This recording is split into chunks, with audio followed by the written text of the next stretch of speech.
Okay, so Elsa Bloodstone, what do you think? You need to protect this, right? Otherwise it's going to be absolutely memed on. You think it's a worse Sunspot? I'd say it's on a similar-ish level. I don't think it's that much worse. It'd be great if it were 2 power, then it'd be too strong, maybe. At 1, I mean, if you immediately can get the buff on it, it's quite good, isn't it? I mean, 1 point per turn. It's turn 1, if you can theoretically boost it every turn, that's going to give you 6 power. I don't know, it's okay. It's okay. It's like fair. It's a fair card. I don't think decks will play it necessarily, but it's a fairly balanced card. Flatman. What the hell is this art? What is this goofy guy? Adjacent locations have +1 power, so he's like Mr. Fantastic, but scuffed version. Honestly, pretty strong, no? Pretty damn strong, no? It's like a Mr. Fantastic. I guess it's not, maybe not quite as good as Mr. Fantastic. But for Cerebro 2, yeah, that is... I think that's the only deck that would want this, right? I think for Cerebro 2, yeah, pretty good, pretty good. Anything else? Not really. You're not really going to play this, but maybe in a Spectrum deck. I kind of do agree this might be better than Mr. Fantastic. Yeah, I kind of would agree. Ghost Spider. 2/2, move the last card you played here. Now this is a card. Holy shit. No, Ghost Spider's broken. Hold on. No, hold on. Ghost Spider's actually insane. This doesn't have to just be a movement card. You can use it as a Jabati play on the final turn or something, right? Let's say on turn 5 you play an arrow or whatever. You move your opponent's stuff into the location they're already winning. Turn 6. Oh!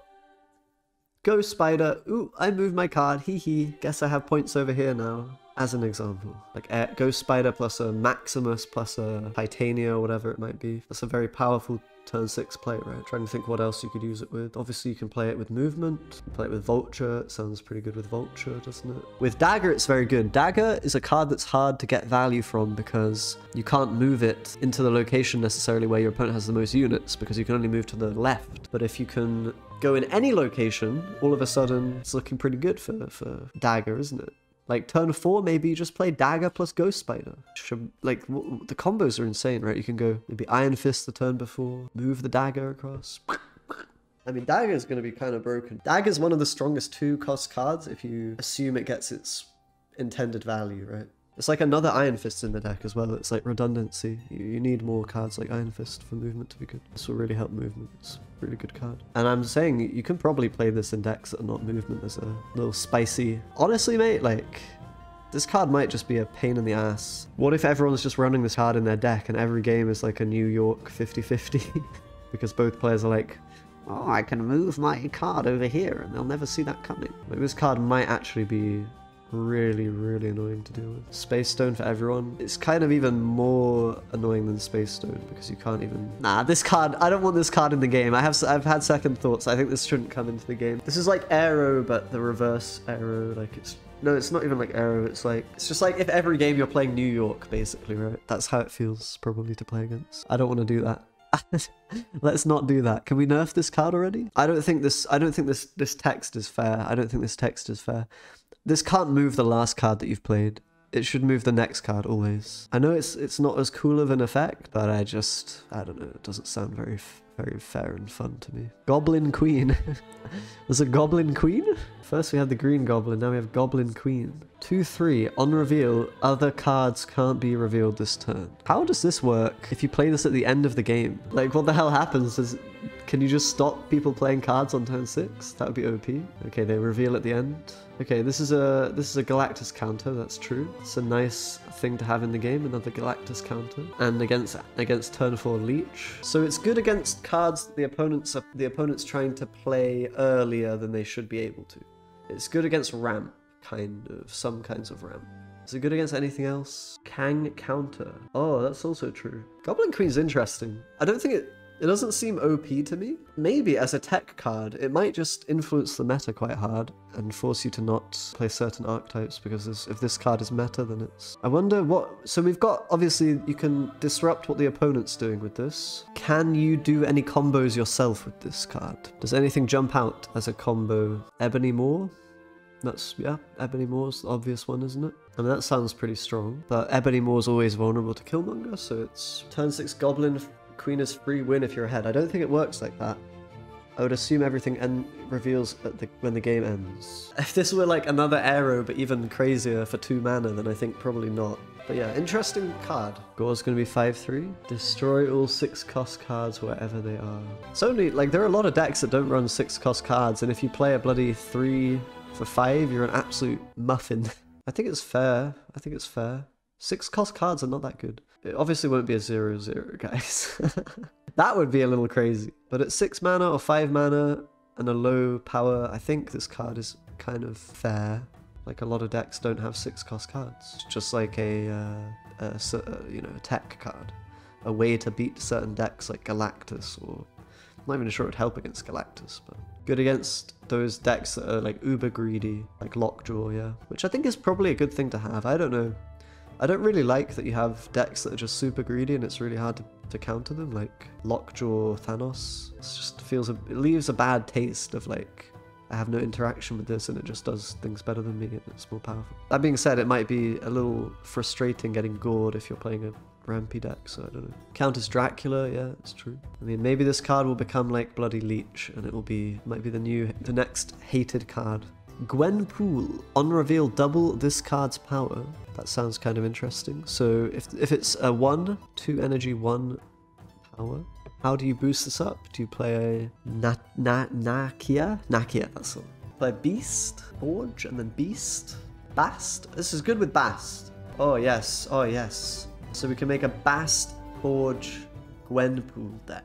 Ooh, not sure how good that would actually be. We can play Nakia in there as well. Beast allows you to double 2 times, that is very true. You play Zola on this, that's also true. I don't know, this card's... I don't think this card will be good. It's a bit too combo-y, but it might be okay. Similar to Deadpool, I think. Like, there'll be decks built around it that will be kind of okay, but won't be a super meta deck, probably. A Hitmonkey. Now this card's pretty good. 2 energy, gain +2 power for each other card you played this turn on reveal. That is quite strong. You can play this in Beast as well. It's good with Mysterio. With Mysterio, it is insane. Serra, you can play it in Serra, of course. So that's the obvious fit, is the Serra Miracle archetype.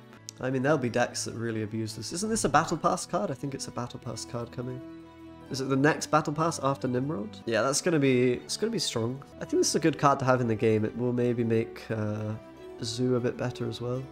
Turn 6 Zoo. Bishop 3, Hitmonkey, Mysterio on 4. That's a good just value play. An easy 6 for 2 with Mysterio. And if you play it with... well, the max would be probably about 10 points in 1 turn at the end, right? Theoretically. I don't know. I think this card's not that crazy OP. I think it's like on a MODOK sort of level. I think it's good in a deck where you build around it. It's like a good card in that deck, but I don't think it breaks the game really. So I'm pretty okay with the power level of that. We've got Howard the Duck. On turn 6, you can see 1 card in your opponent's hand, mate. That is garbage. That's gotta be one of the worst cards I've ever seen, mate. That's my immediate thought on this. Not worth it. Losing 1 card from your deck and or hand. Well, and hand. Crutch for bad players. You can't predict what your opponent's gonna have. Play Howard the Duck, mate. Good luck. I mean, to be fair, you get information. You get a little bit of information. Oh, you could play in Lockjaw. But why would you do that? Why would you ever do that when you have a Wasp? Yeah, this card, oof. You can play with Jane Foster. The Mighty Thor. I don't think this card's good, guys. At 0/0, I don't think it's good. It's a cool one. Iron Lad, here we go. This is the real deal. This is the one we've been all waiting for. 0/0. Now it's got an ability called Unknown. Sounds pretty OP to me. I want to play Iron Lad. How is Iron Lad an actual superhero? That's like what I would call Iron Man sometimes, just in passing, like, got my Iron Lad. What do you mean this is an actual superhero? Crazy. Okay, and here we've got J. Jonah Jameson. Is this the character from Spider-Man, yeah? You're serious? It's that guy, right? Your emotes are ruder. Is this a real card? Is this like an April Fool's coming up? April Fool's new card? This is OP versus Jeff! Oh. Oh my god, he just went there. This is how you tilt the yeah, I don't know what is going on. My bet this is a April Fool's card that will come out on April Fool's and they'll be like, haha, April Fools, you have ruder emotes, hee hee hee. That's pretty good April Fool's, to be fair, mate.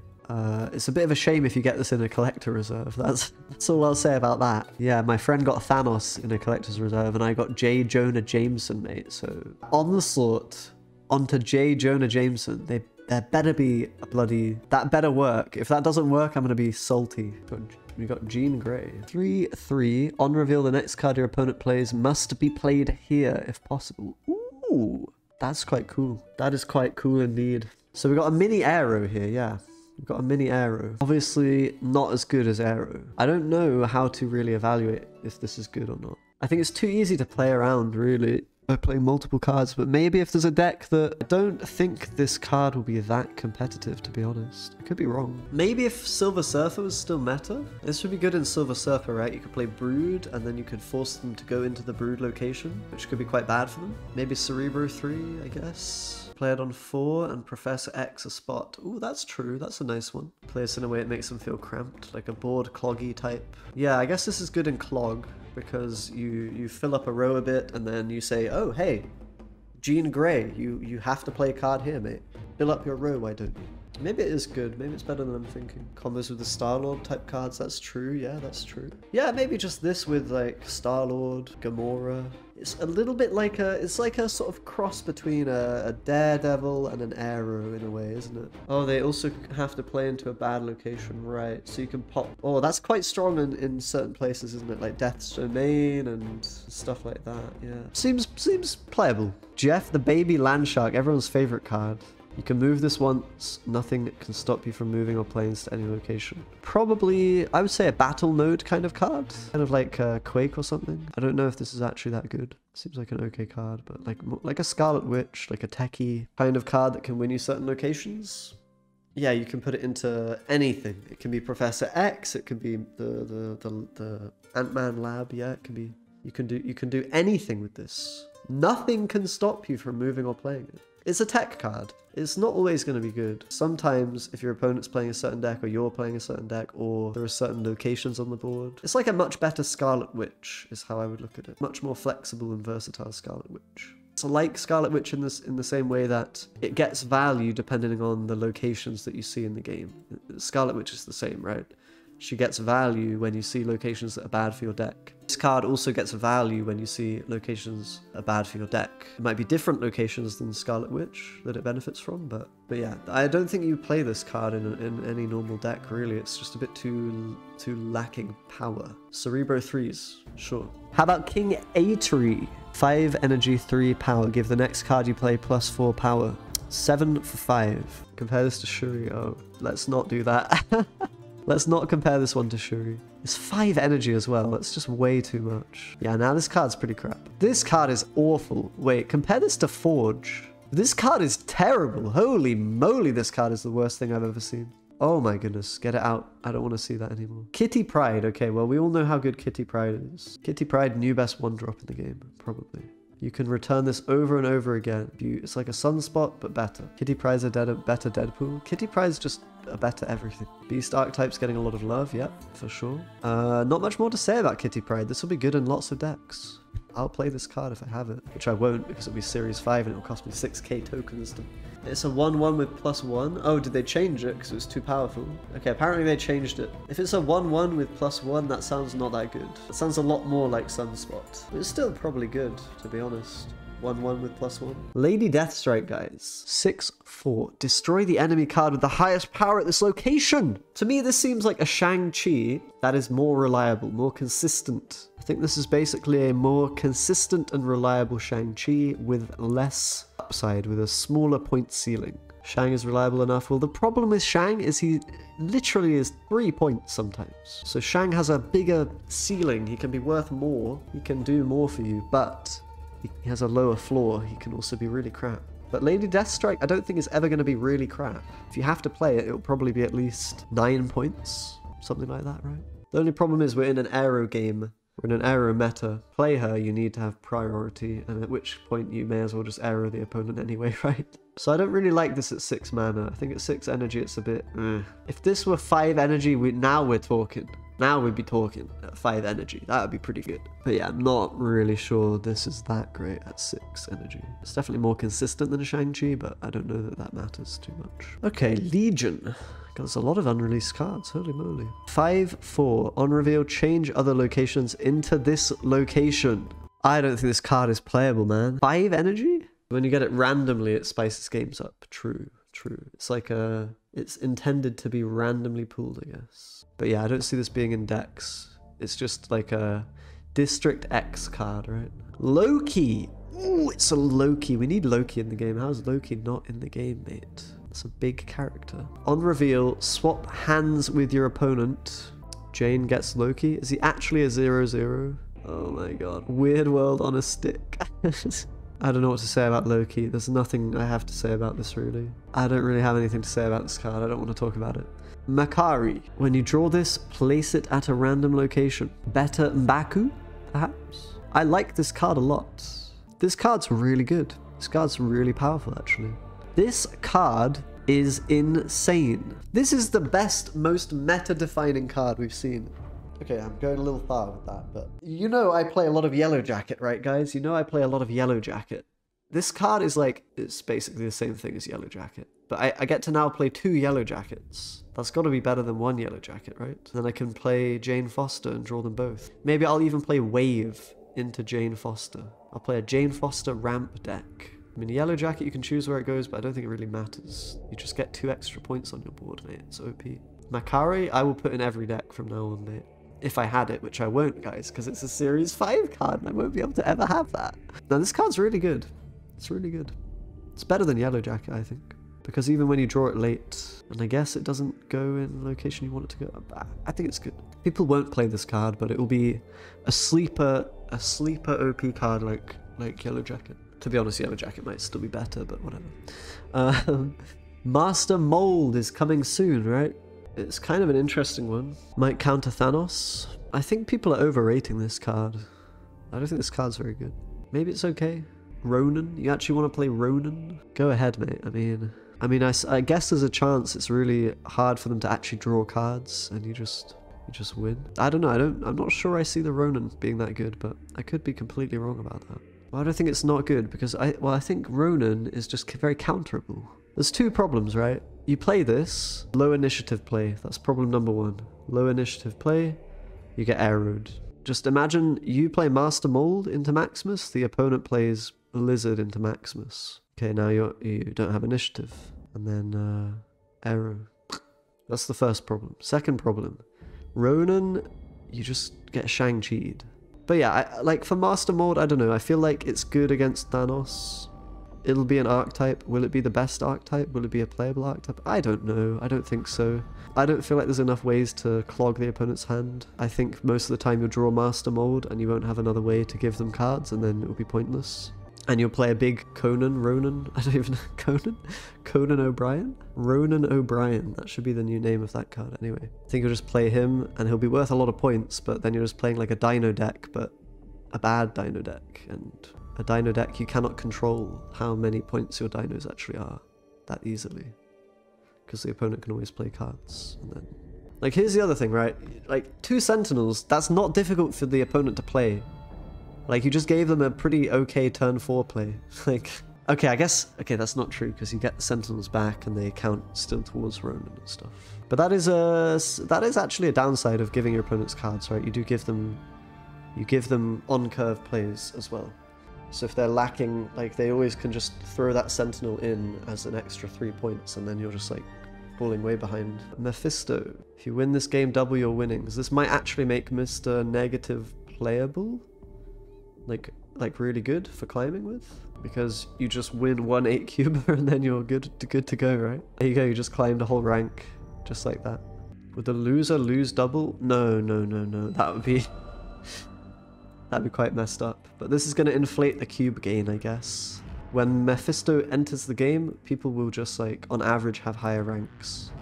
There'll be more cubes in the system, which is kind of an interesting effect. Theoretically, it'll mean that the ranks become slightly inflated. But realistically, I don't know if that will mean anything. Mirage. As you play this, disguise it as Mr. Fantastic. After the final turn, reveal it. Ooh, this is complete crap, but it's quite funny. That sounds like it would make for some good highlight reels. Mirage Bamboozle. I mean, who's gonna now play like an ongoing deck and just put Mirage in there and laugh at the opponent? Ha ha ha. Miss Marvel. 3/4. If this is your only card here, adjacent locations have +5 power. Whoa. This card has a great deal of potential. You're telling me this is a 14 power for 3? Is that what you're telling me right now? Is that what you're telling me? Isn't that just insane? Like, compare that to Mr. Fantastic. Jesus Christ, that is imbalanced. Like, seriously. Obviously, Clog is very good against this card, but the floor isn't even that bad. If you get Clogged, you have a 3, you have a 4 for 3. I mean, that's not that bad. Like, it's... I think this card's really good. Depends how prevalent Clog is. For 3 energy, it's just so many stats. It's so good for priority. You gain priority so easily with this. I feel like Miss Marvel's really broken, man. Like, just compare it to Doctor Doom and ask yourself, hold on, what's going on? Isn't Doctor Doom one of the better 6s as well? Like, okay, you lose a lane, but then your other 2 lanes are juiced up, and you have an initiative. And you don't even necessarily have to lose the lane, you just... If your opponent wants to take that lane with only 5 points, you can always come back in there, and then you've played a 4 for 3. It's not that bad, and then you can just do a cheeky win that way. No one runs Aero? Mate, if you have priority, you're the guy doing the Aero. This card gets you your Aero off, and then what's that Aero gonna do? Like, this card's so good. The only real counters are, like, proper Clog, like... Anyway, Nebula. This is cool card art. I like the Nebula card art. That's cool. On reveal, if your opponent played a card here this turn, 2 times power and put this in your hand. It's another Guardians of the Galaxy card. Okay, it's got a cool take. I like it. This is like what Rocket Raccoon was supposed to be honest. Like a card that you guess where they're playing on turn 1, and then... It's good with Bast, that's true. It's good with Bast, although... I don't know, I want to make a Bast deck, but Bast decks suffer from, like, you have to draw that card, right? You have to draw Bast, and you have to draw it early on, usually, with a Bast deck. After any card is played here, destroy this card and that card. This card is very interesting. Does Destroy use this? No, no, no, no. Terrible. Maybe with Nimrod, to be fair, because it lets you destroy the Nimrod preemptively, right? Yeah, it doesn't lock a location, right? It's more like a counter play. Like if you know the opponent wants to go with like a Destroyer finisher, or they want to play a Dinosaur on turn 5, like maybe you play this to like kind of semi-lock them out of a location. You know, if they have any low mana stuff, you're then trading your 3 energy card for their 1 energy or whatever. It's just not a good trade. Okay, it's good with Daredevil and lacking priority. With priority, rather. That's also true. That's a very good point. You can use it with Daredevil as like a budget Shang-Chi. That's kind of interesting, right? Would you put it in a Daredevil deck just for that option? I don't know. I think Daredevil is the most interesting application of this card. Okay, Professor X is an interaction which is she won't be destroyed by when you play her with Professor X. You can go do it like a Spider-Man play of kind of locking the location down and then playing Professor X. You kill a big unit behind a Cosmo. Okay, so it counters Cosmo. Right, and it can... So if you have priority, it can be used as a way to snipe units. The card's kind of okay. If you have priority, you can just slam jam it, maybe even on turn 6. It's the kind of card you actually don't really ever want to play on the board, right? I think you want to snipe a unit with it. That's really interesting, actually. Night Nurse. Add all cards you discarded or destroyed last turn to your hand. She brings your Hela back from the dead, yeah? She brings the Hela back. She's like, Hela, it's not your time to go yet. It adds them, it doesn't add a copy, so it doesn't work with Deadpool. No, it only counts cards that you discarded or destroyed. So it only counts your cards, I guess, that have been this wording is all sorts of wacky. Okay, forget Night Nurse. She's not coming out for years. We're never going to play her. Our grandchildren will play that card. It's fine. Okay, here we've got Random. What do you mean random? Can you imagine, mate? Imagine if this was Gwent back in the day. Do you remember the whole Midwinter Fiesta? Imagine they release a card called Random. Oh my god. Okay, 4-0. Set this card's power equal to the power of a random card in your deck. Jesus Christ. It's like a Jubilee. Good in Shuri? Oh god, please. This card might actually be fairly good, to be fair. It's a bit scary. I don't think it would be good in negative. No, probably not. But you could play this in lockjaw, I guess, maybe, and try to high roll. It's kind of like a Jubilee. That's how it looks to me. Red Guardian, 3/6. You must play a card here next turn. It's not a Maximus though, is it? It's not a 3/7. It's just not all that good. What? It's got a downside and it's a 3/6. This should be a 3/7. Why is it not a 3/7? It's the same thing as Maximus. This is how broken Maximus is, guys. This has a downside, a pretty huge downside, honestly. Pretty huge downside, but it's only 6 points on the stick. Why not 7? Silk. 2/5. After any card is played here, this moves to another location. 2/5, that's a pretty good stat line. That's pretty broken, no? The only issue is you can't control where it is, really. It's like a Titania, almost. I do think this card's quite good if you're a priority gamer. Also, the ability is not necessarily a downside, right? You can move it yourself as well. You know, you can pop it across if you don't need the power in that location. I mean, maybe it's not so easy to do that. It's like, you can't even... It's not like Titania where you can control it a bit. It's simply... If I play this here, it ain't staying here unless it's literally the last play of the game, right? Or my opponent doesn't care that it's there. So there's a downside there, but it seems kind of playable. I'd still say Lizard is probably a better card than this, apart from maybe in a move deck. Silver Sable. You can only play this at a location where you have +6+ total power. Oh, that's good, mate. Look at that, 6 points, mate. Okay, Silver Sable now. Let's be real, guys. Now we're getting to like Colleen Swarm levels of points. Not really. We're still a little far away from that, but it's not a good priority gainer. That's the only downside. You can't play it early game. It's like a Serra deck card, I would guess. I mean, Serra's getting a lot of tools, isn't it? Hit Monkey. You go Hit Monkey, Silk, Silver Sable. I mean, it's a lot of points. No, you don't need to be ahead by 6. You just need 6 points. So it just means you can't play it early in the game, right? You have to wait a little bit. Oh my god, there's so many more cards. What is this? This bloody Samurai. Silver Samurai? Forget Silver Surfer, mate. Silver Samurai. This is discarded from your hand, draw a card. Maybe that's okay? I don't know, maybe. It thins your deck 1 card. Your deck becomes one card thinner. But I don't know. I don't know. Will people play Colleen Silver Samurai for consistency? Maybe? Borderline. Maybe kind of playable, maybe kind of. Probably maybe not. Probably maybe not. No, not really. Maybe. I mean, it draws you a card, man. Snow Guard. 1/2. While in your hand, this transforms each turn into a hawk or a bear. Guys, what the hell does that mean? Can I see what a hawk or a bear is? Oh my god, I can see what the hawk and the bear do. That's so cool. On reveal, trigger the effect of this location. I have no idea what that means. Oh, okay, so some locations are triggers, like Gamma Lab, or Attilan, or, you know, these kind of things, right? There's actually a lot of them. So while Snow Guard is in your hand, it will either be the hawk or the bear. Each turn, it's changing from the hawk into the bear, or vice versa. And the hawk is ignore all location abilities next turn. Hala?